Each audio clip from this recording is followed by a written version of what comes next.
786 News Channel Media. Your voice, our report. Bismillah. Congratulations, man. Yeah, shukriya. బిజీ గోహాని నమస్కారం.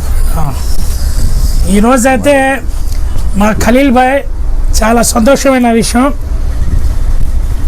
42 division అధ్యక్షుడిగా మా ఖలీల్ భాయ్ ఒక పెద్దన్నలాగా ఆయన 42 వార్డుకి అధ్యక్షుడిగా సెలెక్ట్ అయ్యారు. పదవి ఇచ్చారు. టీడీపీ పార్టీ రూలింగ్లో ఉంది. రాబోయే రోజుల్లో కాబోయే కార్పొరేటర్ ఎవరంటే 42 డివిజన్ మన ఖలీల్ భాయ్. ఖలీల్ భాయ్ ఏమంటే ఒక వార్డులో కాదు, జిల్లా మొత్తంగా ఎవరికైనా ఆడబిడ్డలకి పెళ్ళిళ్ళు కావాలి, అదేవిధంగా పెళ్ళి అవ్వాలి, ఆడబిడ్డలు పేదరికంలో ఉంటారు, ముస్లిమ్స్ అయినా కుల మతాలకు అతీతంగా ఇదో ఖలీల్ భాయ్ అమ్మాయికి పెళ్లి చేస్తున్నావు, కొద్దిగా మీరు ఫోన్పే కొట్టండి, లేదంటే మీరైనా రండి అంటే వెంటనే స్పందించే వ్యక్తి ఎవరైనా ఉన్నాడంటే నాకు తెలిసి ఖలీల్ భాయ్. ఒక ఆడబిడ్డ పెళ్ళిళ్ళకే కాదు, ఎవరికైనా అన్నదాన కార్యక్రమం చేయాలి, వెంటనే వచ్చేస్తాడు. చేద్దాంలే ఫయాజ్, అందరూ కలిపి వేసుకొని చేద్దాంలే అని చెప్పి సేవా రంగంలో సేవా భాగంలో ఉండే వ్యక్తి. ఇట్లాంటి వాళ్ళు రాజకీయాల్లో రావడం చాలా అవసరం. ఎందుకంటే ఈ 42 డివిజన్ ఒకటే కాదు, జిల్లా మొత్తానికి ప్రజలు కూడా ఆయన చాలా ఉపయోగపడతాడు. ఎందుకంటే చాలా చోట చేసినాడు ఆయన. నేను మీడియా పెట్టుకున్నా, నేను ఏ పార్టీకి కూడా సపోర్ట్ చేయను, ఏ పార్టీ కూడా సపోర్ట్ చేయము. తప్పు చేస్తే ఎవరైనా తప్పే. కాకపోతే నిజ జీవితంలో ఆయన చేసే సేవా కార్యక్రమాన్ని కూడా మేము ఖచ్చితంగా సపోర్ట్ చేయాలి. ఎందుకంటే రాజకీయాల్లో ఇట్లాంటి వాళ్ళు చాలా అవసరం, అది ఏ పార్టీ అయినా సరే. ఖలీల్ భాయ్కి ఈ పదవి రావడం నాకు కూడా చాలా సంతోషమైన విషయం.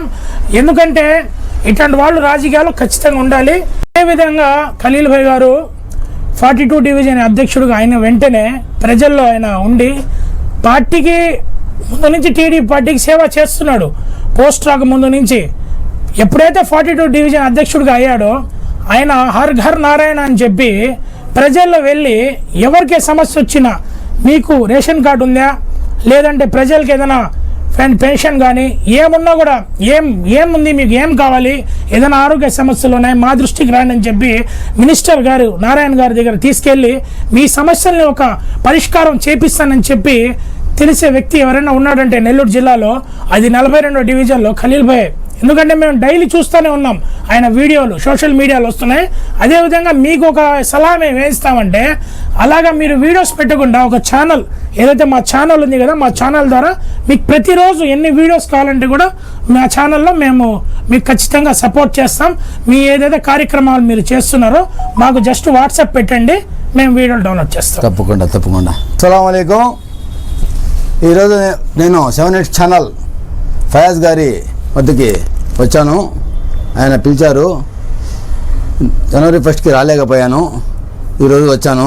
కొద్దిగా అందరితో కలిసి ప్రోగ్రాం, నారాయణ సార్ గారితో అందరితో కలిసి, అజీజ్ భాయ్ గారితో కలిసి ప్రోగ్రాం ఉంది కాబట్టి అందులో ఏంటంటే ప్రతిరోజు 42 డివిజన్ అధ్యక్షుడిగా నాకు బాధ్యతలు ఇచ్చిన తర్వాత, పెద్దవాళ్ళందరితో కలిసిన తర్వాత హర్ ఘర్ నారాయణ, ప్రతి ఇంటికి నారాయణ సార్ అనే ప్రోగ్రామ్ని నేను స్టార్ట్ చేశాను.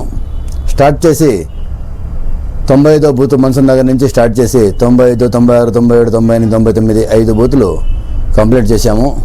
5 బూతుల్లో మేము ఊరుకునే పోయి ఏదో వచ్చామో తిరిగామని లేకుండా ప్రతి గడపకి నేనే వెళ్ళి వాళ్ళని పిలిచి మాట్లాడి, ఏమ్మా మీకు ఏం సమస్య ఉంది, మేము ప్రభుత్వ తరఫున వచ్చే సమస్యలు, రేషన్ కార్డు ఉందా మీకు, తల్లికి వందనం వస్తుందా, వస్తే ఎంతమంది పిల్లలు ఉంటే ఎంతమందికి వస్తుందా, రావడం లేదా, పింఛన్ ఉందా లేదా, పెద్దవాళ్ళకి ఏమైనా ప్రాబ్లమ్స్ ఉన్నాయా, సో ఇలా ప్రతిదీ, ఆరోగ్యశ్రీ కార్డు ఉందా లేదా, ఇంట్లో ఒక 5 మంది ఉంటే కొంతమంది ఇళ్ళకి పోయినప్పుడు ఒక పిల్లోడి పేరు దాంట్లో ఎక్కలేదని చెప్పి భార్యాభర్తలు పిల్లలు పెద్దవాళ్ళు అయిన తర్వాత వాళ్ళ కార్డు దాంట్లో ఉంది, దీంట్లో లేదు, వాళ్ళ స్థలం రావాలంటే అది సపరేట్ చేయాలి.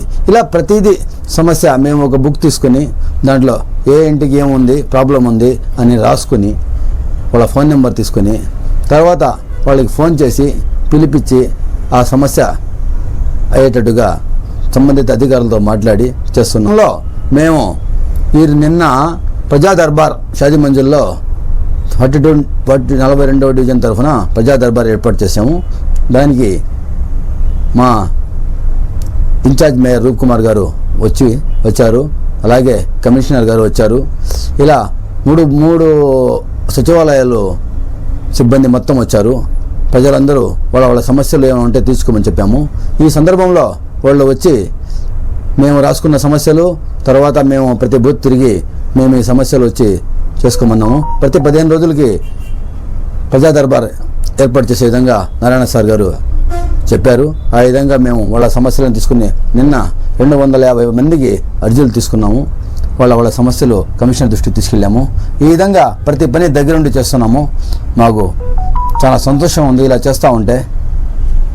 ఇంకా ఏ సమస్యలు ఉన్నా దగ్గరుండి అన్నీ మిగతా బూత్లన్నీ తిరిగి వాళ్ళ సమస్యలు చేస్తానని ఈ 786 మీడియా ద్వారా మీకు తెలియజేస్తున్నాను.